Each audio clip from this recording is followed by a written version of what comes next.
We're on now, Jennifer. Okay, great. Hi. Hi, everybody. Welcome in. We are looking forward to your thoughts on tonight's movie. I think this is the first time I didn't receive a single question over email before the movie, so I'm before the discussion, so I can only take that to mean that you have them stockpiled on various scraps of paper on the table in front of you.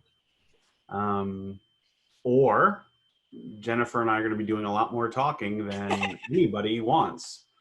To share those questions that you undoubtedly have, please use the raise hand function within the Zoom application, within the Zoom window. And I will call on you, and then you should unmute yourself and ask your question or make your comment. Please do keep yourself muted if you are not, haven't been called on and aren't talking, just to avoid background noise and feedback and all that. And as usual, our colleague Jill will be monitoring the chat in case anything comes up in there that we need to bring up to the larger group. And with that being said, I guess we can get started. I think one thing that might be of interest for people, Jennifer, and if people haven't seen your introduction, they really need to. They can find it on the page where they registered for this, and then it'll move to our Film Studies Online library tomorrow. But if you can not redo or reenact the whole introduction, but if you could say a little bit about why you picked this movie to discuss, I think that would be interesting. I picked the movie for a couple of reasons. I think it's a great comedy, and I think at the time when I chose it, which was about, I don't know what, Andrew, 5-6 weeks ago, I think we decided to do this movie. I was just feeling really depressed, and like it would be nice to have a release of some kind.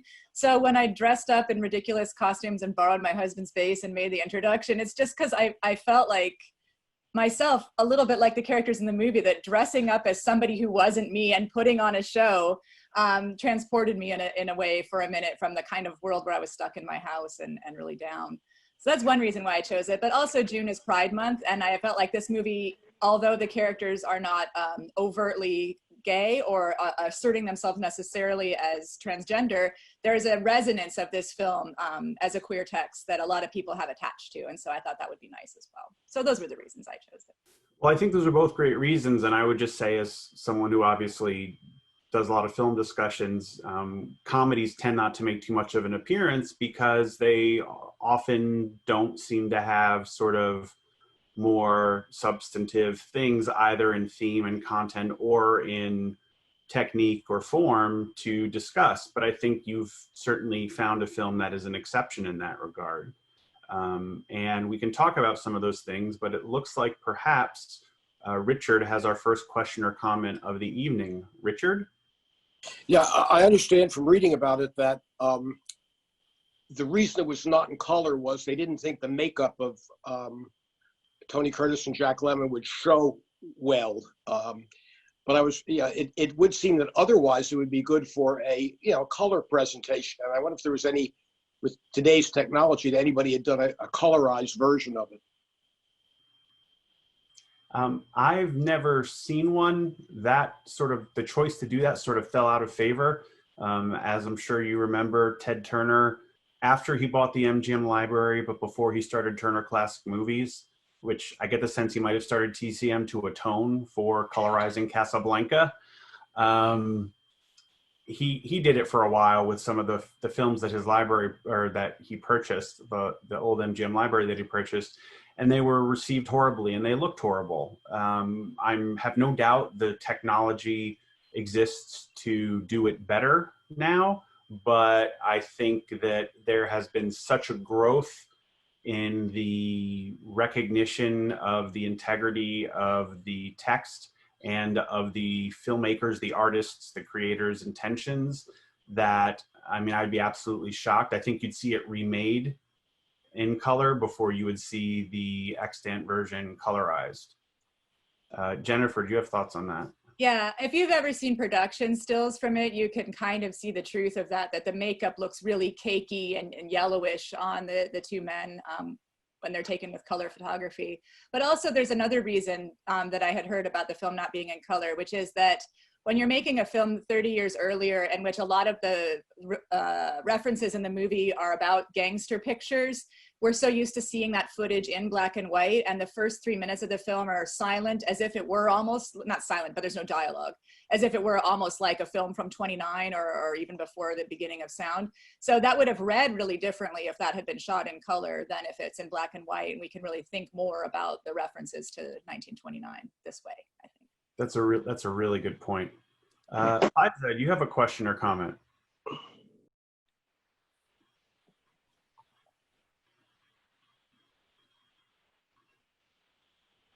Okay. David, do you have a question or comment? Well, talking about the color and the gangsters, there were at least 3 or 4 different times when I looked at Janice and said Keystone Cops. And of course, the Keystone Cops were all shot in black and white. And I think that part of the routines were just so well orchestrated to bring you back to that form of art, if you want to use that as a flashback. While I have the floor, I'll just comment for a second and then let you bounce back. The idea of the makeout scenes being the sexist thought process at the beginning and then less so afterwards, I said, oh my God, what Tony Curtis must have paid to do those scenes. And then I looked at Janice and I said, well, he was a hunk back then. And she looked and said, yeah. I said, so they each got and they each gave. And I thought that was just a wonderful way of looking at that stuff. Well, thanks for the comments. Some of you may know Tony Curtis said kissing Marilyn Monroe is like kissing Hitler. And I don't think Tony Curtis ever actually did the latter, but I think his point was it was thoroughly unpleasant. And, you know, Marilyn Monroe had a reputation for not being easy to work with, and it seems like she lived up to that in the making of this film. And I think perhaps Curtis was being a bit uncharitable when he said that, but as I'm sure we all know, if we stop and think about it, the actual process of making those scenes isn't as romantic as the scenes themselves ultimately appear. Jennifer? Yeah, as to the Keystone Cops reference, I love the slapsticky moments in the hotel scene when you get that closing doors thing in the hallway where they're all running around or crawling under the table, these completely unrealistic moments that are, even though they don't explicitly say it's a reference to that, that kind of genre, we see it in the shooting there. And working with Marilyn Monroe, it's true. Everybody who was in the screening room during the rushes that day claims that Tony Curtis did in fact say that, and he always denied it. And I mean, we have multiple accounts of people saying that is in fact what he stood up and said. So I think that's probably true. Billy Wilder didn't like to shoot a lot of coverage, so he had to get the shot right in the time that he was getting it. And that's partly what made Marilyn Monroe hard to work with, is she had to get that whole scene properly articulated, and she was constantly forgetting her lines this whole movie. Even lines like "It's me, sugar," she had to shoot that, according to Wilder himself, 83 times. So it was frustrating. Yeah, and the part that people are referring to as sort of having a Keystone Cops aesthetic, I also felt some of the Marx Brothers there as well. And they're from around that era too. Let's see. Ronnie, did you have a question or comment? Yes, I did. I think the black and white was intentional because it was a retro movie. And the other thing is, I always thought Tony Curtis's statement was a bit sarcastic. How do you think it would be to kiss Marilyn Monroe? I just felt he must have heard that over and over, and that was a joke. Yeah, perhaps it was a tongue-in-cheek response. Although I think that, as Jennifer said, the people in the room who heard it probably, I mean, had no reason to, you know, not take the statement in the spirit it was made. So, but I don't think we'll ever know. Meredith, do you have a question or comment? Hey, Jennifer. Meredith, hi. Hi, thank you for choosing this movie. I loved watching it. I was smiling the whole time, which was just wonderful and frankly, a rather infrequent experience. I had one like English professory comment and one question. I looked up Daphne because I knew it was a myth of a woman who turned into a tree, and she's a woman who's turned into a tree because she's being pursued by Apollo. So I thought that was really funny in terms of, you know, Daphne's being pursued by the yacht guy.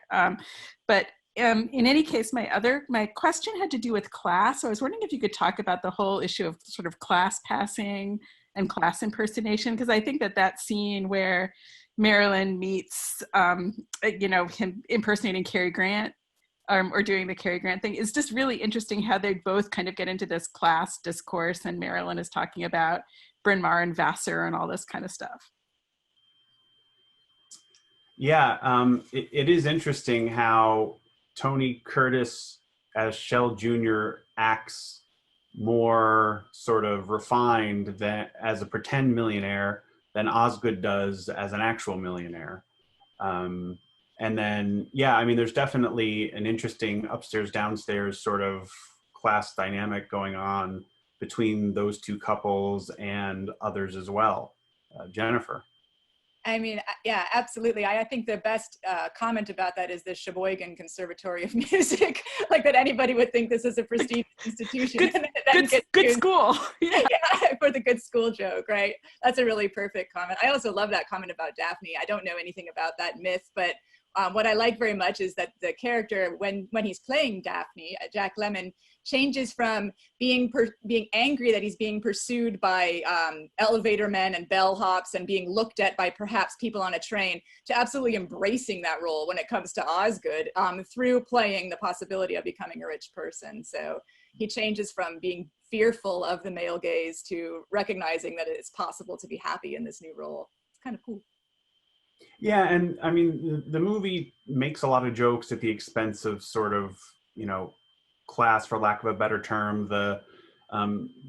We see Spatz and his sort of the guys around him. He says those are his lawyers, and they're all Harvard men. There's, you know, and that we're supposed to laugh because the gangsters are there pretending to be a group of opera aficionados and things like that. So yeah, so there's a lot of that going on. I mean, but the whole movie, I mean, Billy Wilder's a very smart, and Diamond's they're very smart, you know, writers and filmmakers, and the idea that incongruity and sort of status conflict or status shifts is what is the core, one of the core principles of comedy.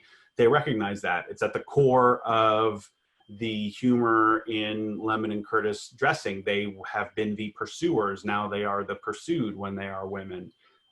And they really get to, you know, they say a couple of times in more serious moments that they really, you know, they really get, they get what it's like now. And so the film is very much interested in all these status changes and the commentary. There's so many layers of commentary implicit in the humor that comes from those status changes. It's one of the most interesting things to me about the movie. Jerry, you had a question or comment?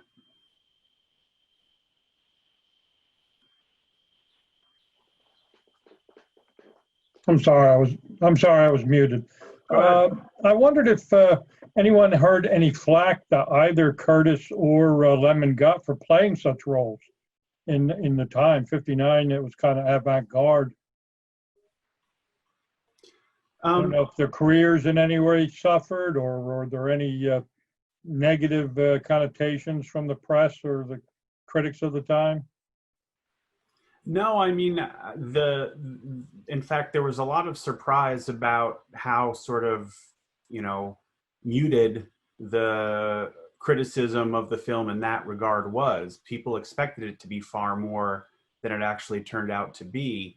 And I mean, Lemmon went on to make, I don't know how many more movies with Wilder. This was his first, 8 or something like that. And so, you know, Lemmon obviously found it to be a great experience. And if he associated the film and working with Wilder with the sort of downturn in his career, he wouldn't have returned to it.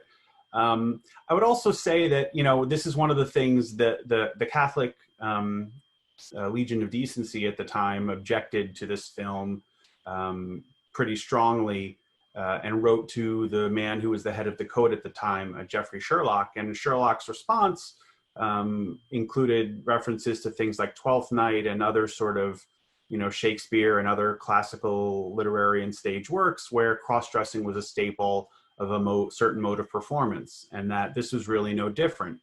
And I think that audiences at the time were, sort of aware enough to realize that those two things don't necessarily mean the same thing or imply the same thing. And also, I mean, Milton Berle had been on television by this time for at least a number of years, and it was a staple of his routine. I mean, cross-dressing has been a staple of comedy. It was a staple of movie comedy going back at least since the 20s when this film is set. So I don't think there was any sort of blowback in that regard, and it doesn't surprise me all that much that there wasn't. Jennifer?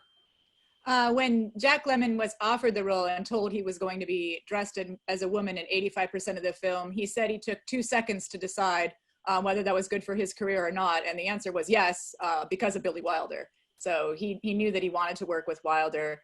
Lemmon was the least famous of the three co-stars at the time. And initially they weren't going to cast him because they didn't think he was famous enough. But once Marilyn Monroe signed on instead of Mitzi Gaynor, it was possible to sign Jack Lemmon. And so I think he saw only a positive career move from this movie. Let's see, Yvonne, you have a question or comment? Yes, thank you. I was trying to unmute myself. All right, a couple of things. First of all, we're mentioning about the whole comment with Tony Curtis and how he talked about Marilyn, that she was like kissing Hitler. I saw an interview with him a long time ago. He was already older man, and he had mentioned that he was kind of sorry for saying it after he had found out about all the problems that she had. Just saying that. And also another comment that you just made that I loved, what you said about the cross-dressing. I don't know if you remember or if you read in history when Irving Berlin did This Is the Army the first time during the Second World War. The army men were cross-dressed in the entire production because it was all them. And then finally, of course, they did the movie later on, This Is the Army, and they had men and women. But the actual production on Broadway was all army men. So I don't know why. It's a good thing you pointed that out, because it made me think, why would they have a problem with the cross-dressing thing, especially with the context of the movie? It was just funny. I don't know. But again, Jennifer, thank you for picking this movie. It's one of my favorites. So thank you. Thanks, Yvonne. Let's see. Alan, you had a question or comment? Yes. My wife and I really enjoyed the movie, and we got a lot of laughs out of it. But speaking about Marilyn Monroe and the Catholic League, we were wondering how the front of a number of her costumes made it past the censors. Not that I'm complaining. Okay, no, that's a fair question. There are many things in this movie to wonder about how they got past the censors, and I have a couple of answers or possible responses or rationales for that. One is that Wilder took a gamble with the movie. Typically in the production process, you didn't just show your whole movie to the code office, to the industry self-censorship organization. You gave them material in the course of production. You'd give them the screenplay, and they would review that and tell you what they didn't think would fly, and you would give them other elements as production went along. Wilder didn't do that. He'd had some runs with them and found the process really sort of irksome and burdensome, and he sort of took a gamble that the finished product would be so effective and taken in the sort of comedic spirit that it was intended, that he would get away with a lot of stuff. And it turned out he was right. The other thing I would say is that, and Wilder's established by this point. He's not the, eminence he would become in Hollywood, but he's had a number of successes by this point. And this was always the case, that not all filmmakers were treated evenly, were treated the same by the Code Office. Some people were given more latitude. I wish I could remember who it was, but there's a filmmaker who came in to complain about a change that was made to one of his scripts when Joseph Breen, who really ruled it with an iron fist, made a change to this guy's script. And he said, I saw that in a Lubitsch movie, you know, last year. And Breen looked at him and basically said, I mean, you're not saying you're Lubitsch, are you?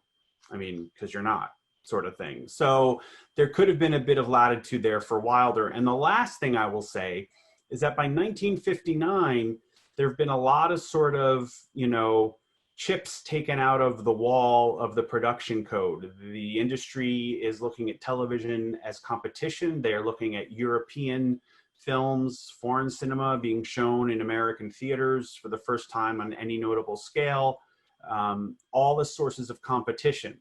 The television is very wholesome and available at home and free.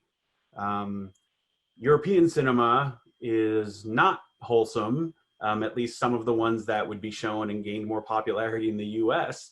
And Hollywood's trying to find its balance in the places, the space in between. And so they were giving a little more latitude as the 50s ended and turned into the 60s. So those are some factors for how, you know, those elements might have made it through. Jennifer, do you have thoughts on that? I mean, this film is often talked about as one of the nails in the coffin of the production code because it was so popular and funny. But the reasons that it was controversial are not only, of course, the cross-dressing or even the gowns, which I agree are quite revealing, and often why Marilyn Monroe is not filmed from the back because they go very far down there as well in the film. But the double entendres, which sometimes you can't even be sure are double entendres, especially the way she delivers them, you know, so straightforward and innocently. I won't say them because I feel almost embarrassed saying the lines, but sometimes she says things and you're like, wait, was that or not? I don't know. And so you can always kind of get away with a double entendre if you can't be sure. And another thing that I love about her in this movie, since you brought up the gowns, is that because of the way she's written in the film and the way that Wilder films her, she's always so much more than a sex symbol, right? Like you like her, you want the best for her in the movie. And I don't think that's just because we know what happened to her in the end. You're just sort of rooting for her throughout. She seems like there's something that's gone wrong in her past and she's a good soul and you want her to make it, you know? And I think the genius of the film is partially that we get past her as simply an image. Before we get to Dana, who will be our next comment or question, I wanted to mention a couple things that are going on the chat. Someone suggested that the final line that Osgood delivers suggests that perhaps Osgood knew all along that Lemon was not, that Lemon was a man. I never took it that way, and I don't think that suggests that. I think it suggests that Osgood knows what he likes and he's going to roll with whatever, as we heard in the lines prior to that final one. Jennifer, did you ever sort of think about that possibility? Not particularly, but I always love the final line because at that moment, it's not at all what, unless you've seen the film before, it's not what you would expect. You would expect shock and like the taking down of the fact that they had been playing at women this whole time and we have to restore the integrity of the American man. And that doesn't happen at all. Either in the kiss with Monroe in the club earlier or in the final line with Osgood. So I don't know. I don't know if he thought that or not as a character, but I almost don't think it matters because of the glorious straight way he just accepts it at the end of the film. It's fantastic.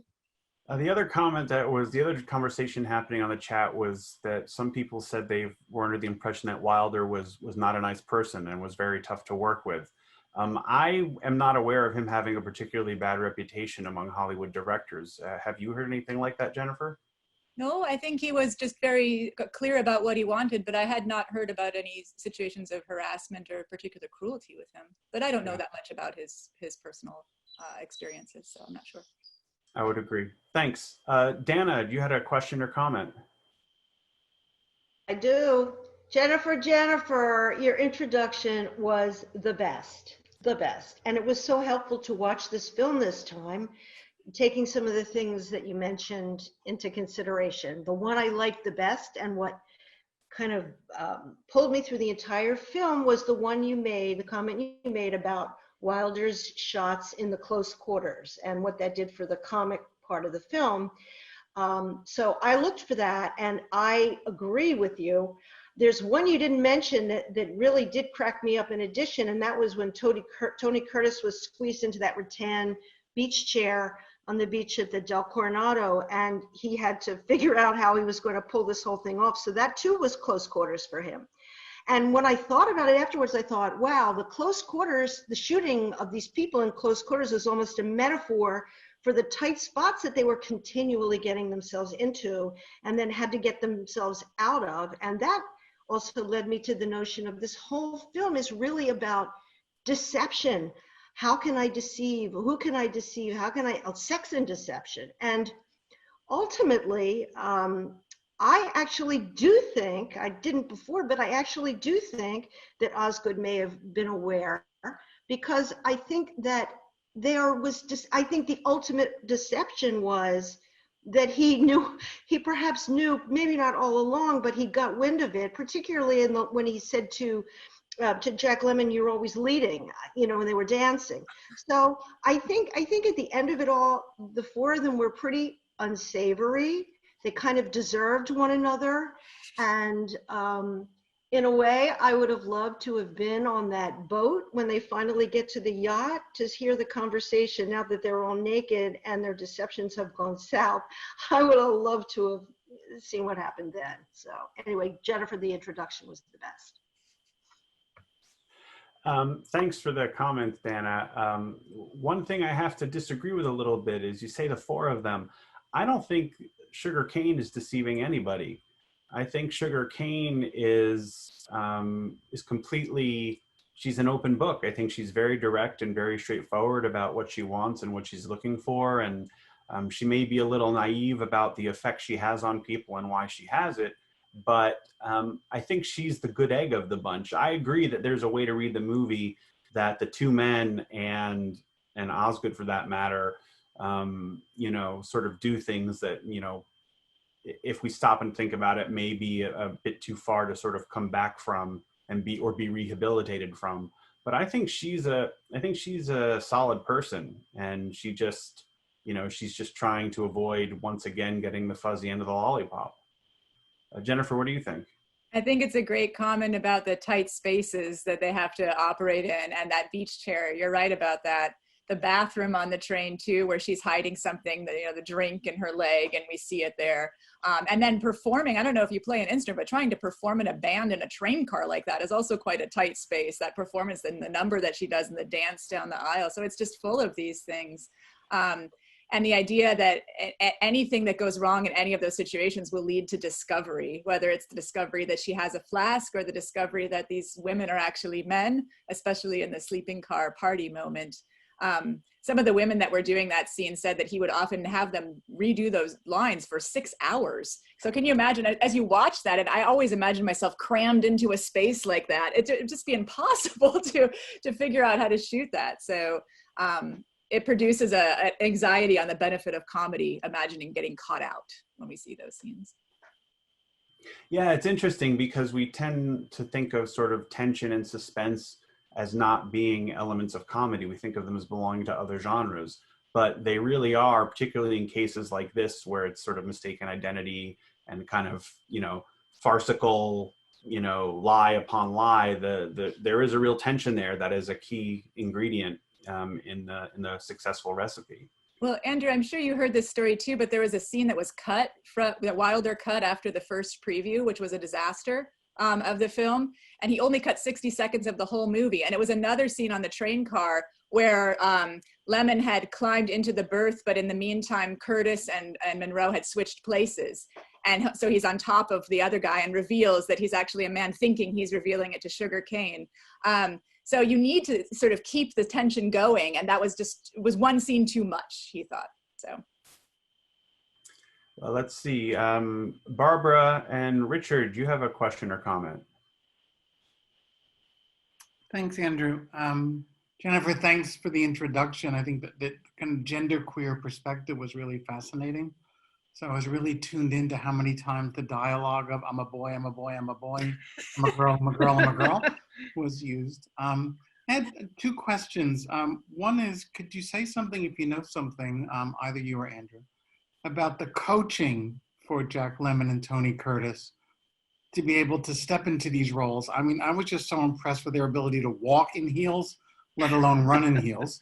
So I'm curious about that part. And I'm also curious to the degree to which you might want to comment on Dustin Hoffman in Tootsie being a bit of an homage to this, because I was really sensitized to this by Jennifer's introduction about how quickly Jack Lemmon steps into his role as Daphne and how comfortable he is with it. And so I was just curious, because it seemed to me in some ways Tootsie was a much more elaborate extension of that, but the immediate comfort with discovering, I guess maybe not, Dustin Hoffman sort of discovering something he didn't know was there, and Jack Lemmon just sort of rolls right into it. Thank you.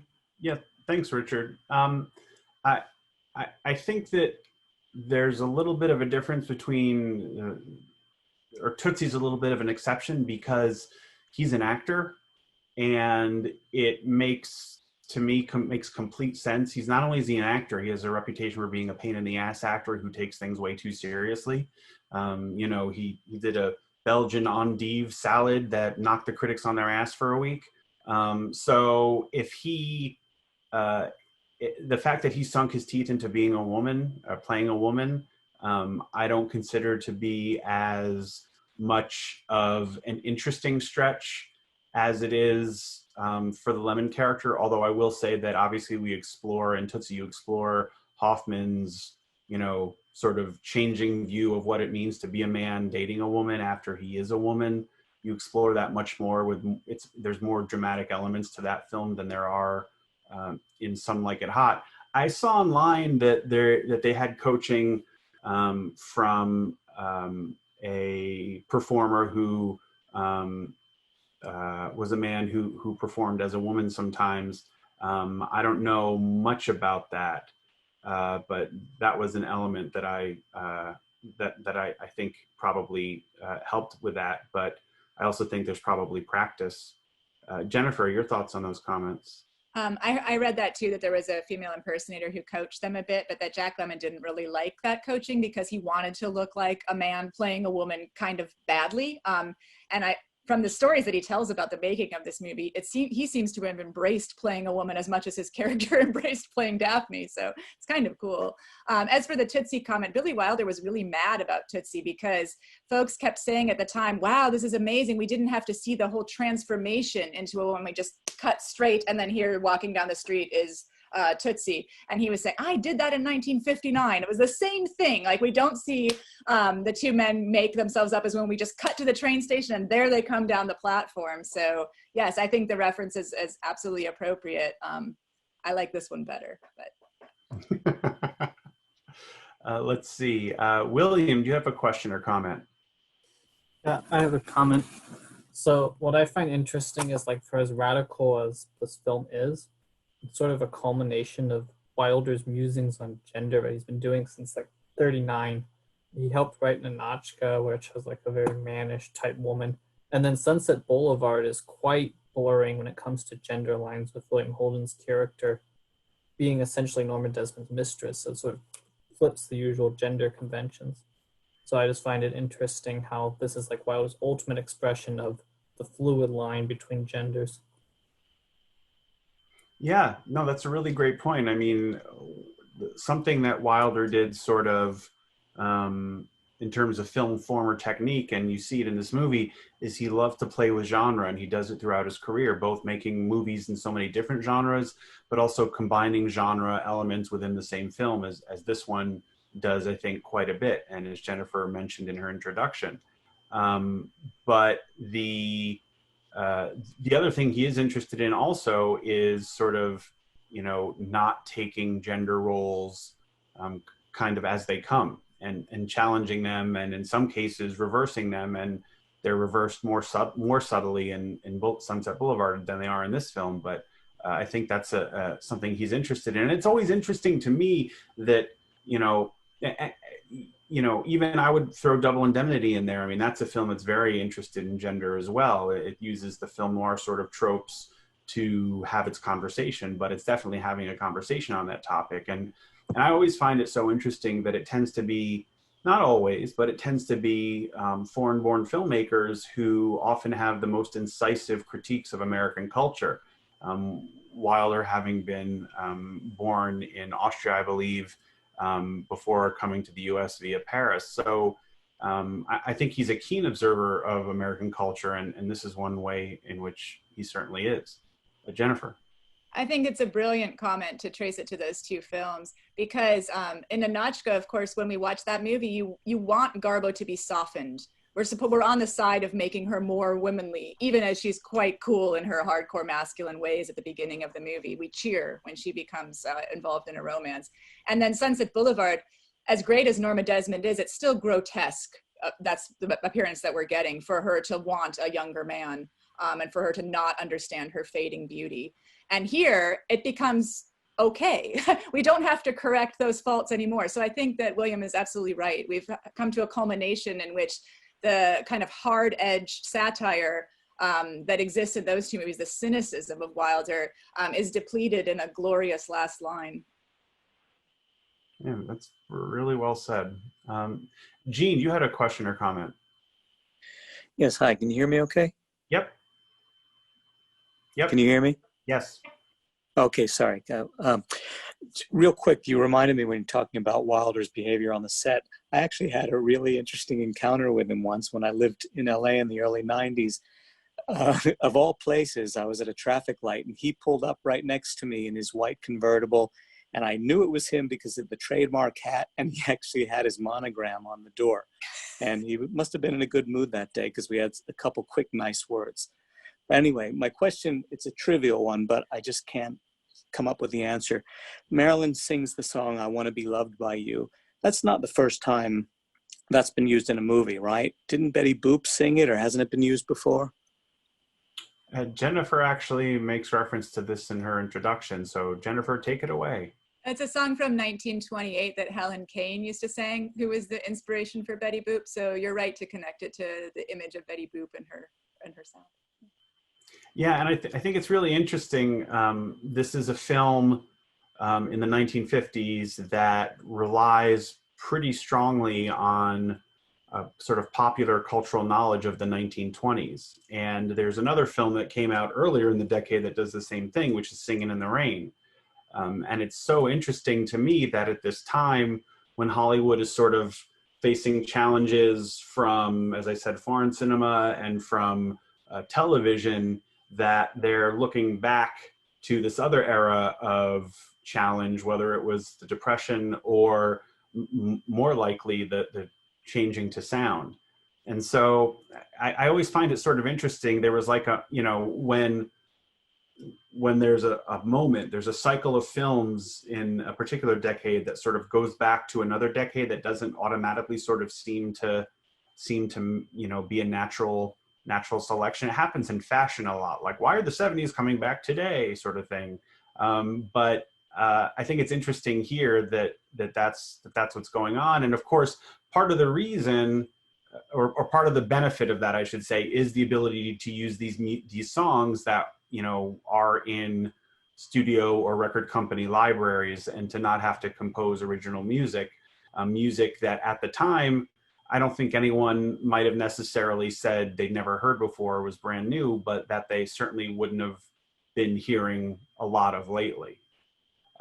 Jennifer, what do you think about the sort of 50s looking back on the 20s thing? I think that if I were to psychoanalyze the cinema, I would say that this is going back and seeing, well, we had this crisis of sound. We had the crisis of the Depression and the stock market crash that almost tanked a bunch of studios, but we came out of it okay, and see what glorious cinema and genres we used to make as a result of, after these things happened. And now we're facing a crisis of television and a crisis of the end of the holding of theaters and theatrical chains, and a crisis of European cinema challenging our norms. And if we see how we did it then, now we can imagine ourselves moving forward and being successful. So if it were possible to put the cinema on a couch, I guess that was what I would bet would come out. Yeah. I would also say that to give, credence to the notion that there are other reasons besides psychoanalysis of an industry. And I know you would agree with that, Jennifer. As many of you know, this movie was based on basically two previous movies, one from, I think a German one from the 40s or very early 50s, and then another one that was from the 30s. So the source material was set back in past decades, so that might have had something to do with it. The other thing I would say is that one of the reasons that Westerns were so popular in the 1950s is that you could deal with contemporary issues by you got more latitude from the industry and from the society to deal with contentious issues by setting them in another time and another place. And to have a movie about these characters who are cross-dressing and having sort of sex hang so heavily in the air, it's easier from a storytelling point of view to say, oh yeah, that happened back in the 20s, jazz and prohibition and all that. And so, you don't have to worry about these sorts of things now. It gives the filmmakers a little bit of a cushion in terms of the content. I agree. Transgression is easier to swallow when it's said in the past. That's a much more efficient way of saying what I just spent 10 minutes saying. Thank you. Faiza, are you there with your question or comment?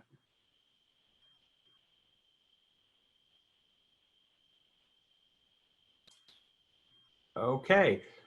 David, did you have another question or comment?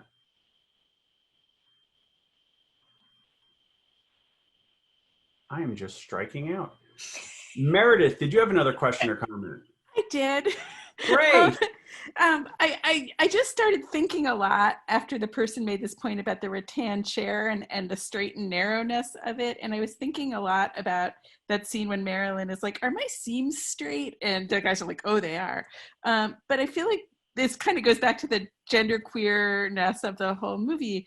I feel like there's this contrast between these very tight, narrow, straight things and the curviness of Marilyn's body and the curviness of the instruments, and because I'm like struck especially by the scenes where like her ukulele is like her body in a way, and I'm just wondering if that's part of the thing here, the way that there's a like part of the visuals is that there's these straight and narrow confined spaces, like gender norms that people are in, contrasted to this very sort of curvy, playful like approach to sexuality.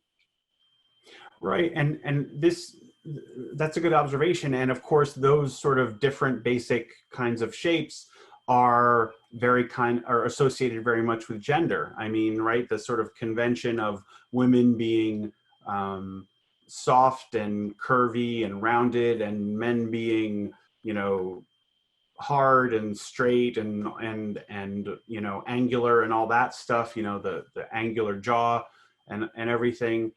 That's part of the contrast. And it's really interesting particularly when you get to the notion of cross-dressing in movies, because there's really two types of cross-dressing in movies. One in comedy, when, like these guys are doing, or like Milton Berle, where it's a man trying to pass as a woman, but not trying too hard, right? Like not sort of, fully trying to embody or not able to fully embody the quote unquote, stereotypical feminine appearance. So we always kind of know when we see it, and there's an incongruity there that, like them trying to walk down the platform in heels, that they look the part, but they don't quite look the part.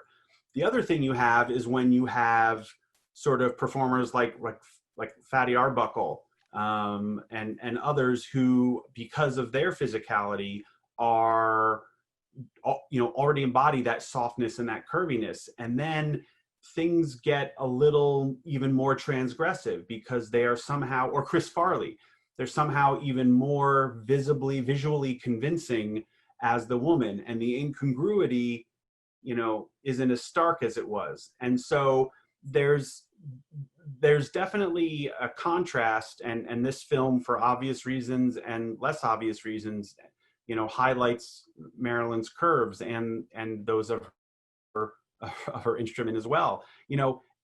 Her walking down the aisle strumming her ukulele does not look the same as Daphne playing her bass, which is just as curvy in its own way. And so I think you're right that there's a lot going on with a sort of curvy versus straight. And it's a whole visual language that we don't often think about, but that filmmakers do when they're sort of counting on our viewer's sense of stereotypes as a shorthand. Jennifer. I think that was fantastic what you just said, both of you.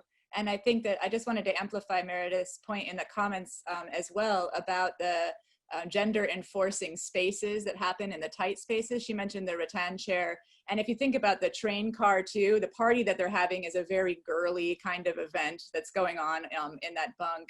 And these spaces are really policed by the leader of the band on the train, always making sure everyone is behaving properly. In the elevator, Meredith mentioned that one too, you have always somebody monitoring what's going on or trying to enforce the rules about who gets to hit on whom in an elevator car or at the hotel.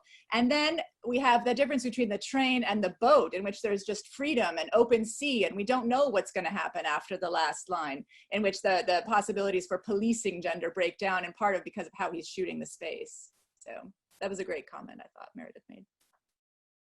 Let's see, Faiza, you have a question or comment? Yes, finally figured out how to unmute. I am glad that I've finally seen this great classic. As Jennifer alluded to before, in terms of resonance with current day issues, it's always complicated watching something from this far ago with current day sensibilities, which I could not decouple from watching Marilyn Monroe's role in this movie. For me, it borderlined on cringy, her presence, her acting, her role, and her costumes. I think also I couldn't decouple what little I know about Marilyn Monroe from the role that she played. It seemed like she was a sex pot, offered as a sex pot, visible to everyone but her.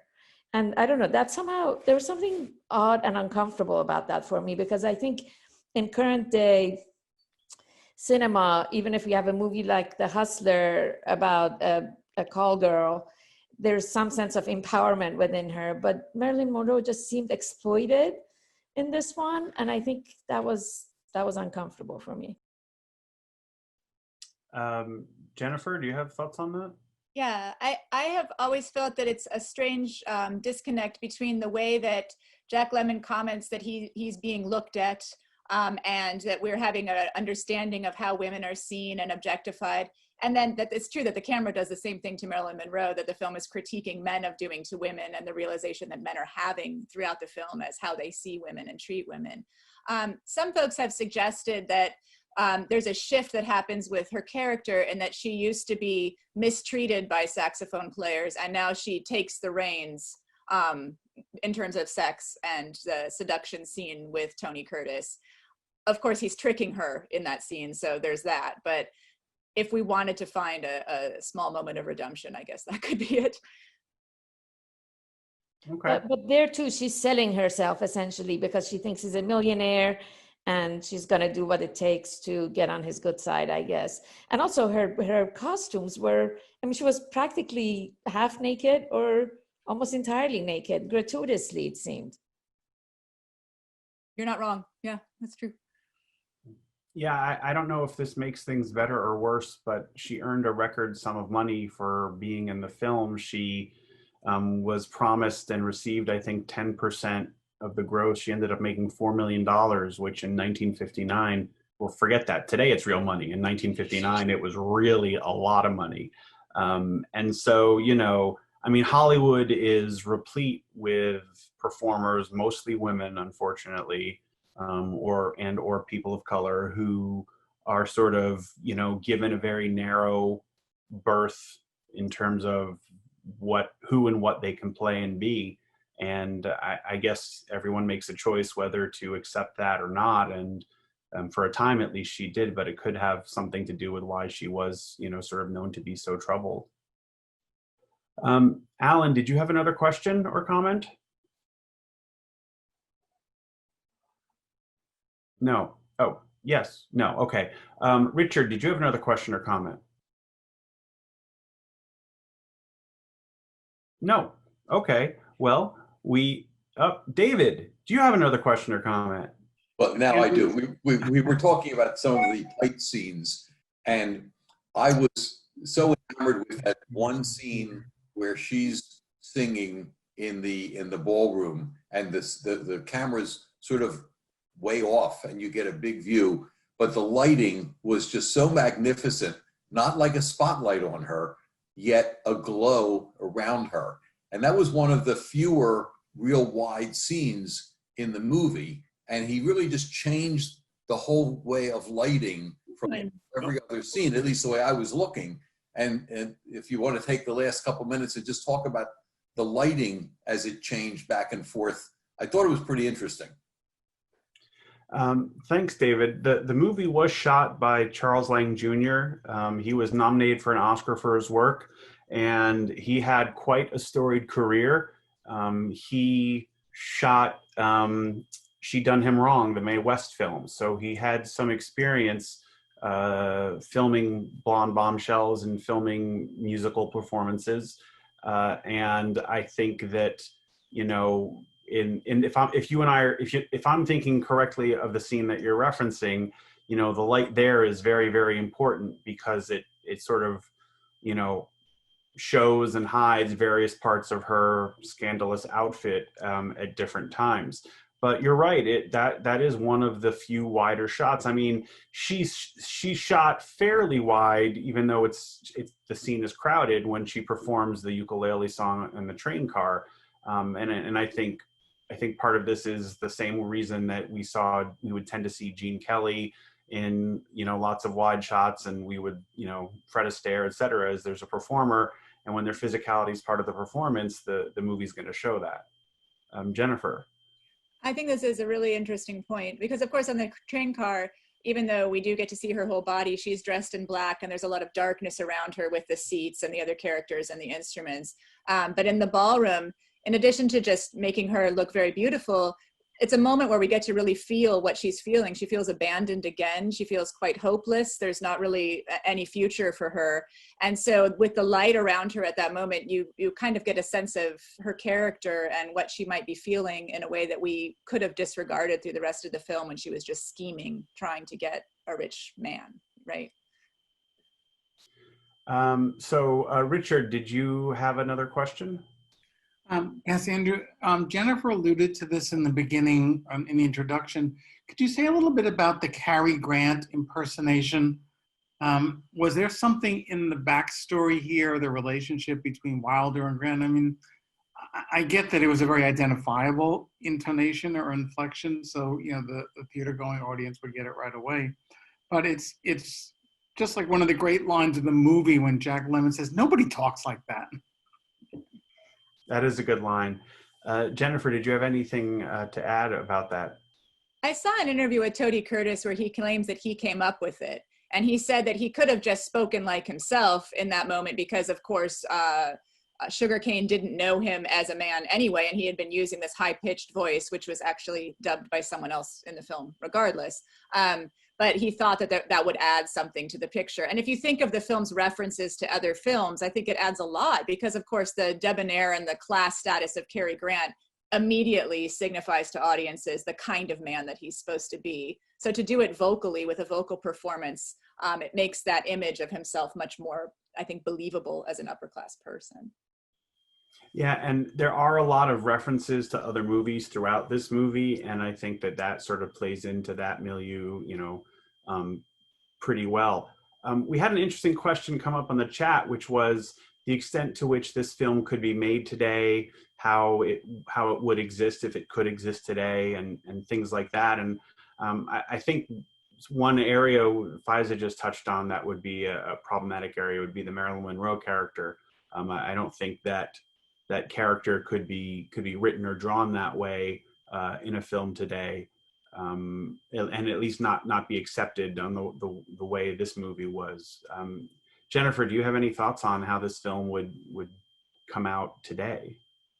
I know it was going to be a play, and I think because of the coronavirus, it got axed, but I don't really know that much about that particular story.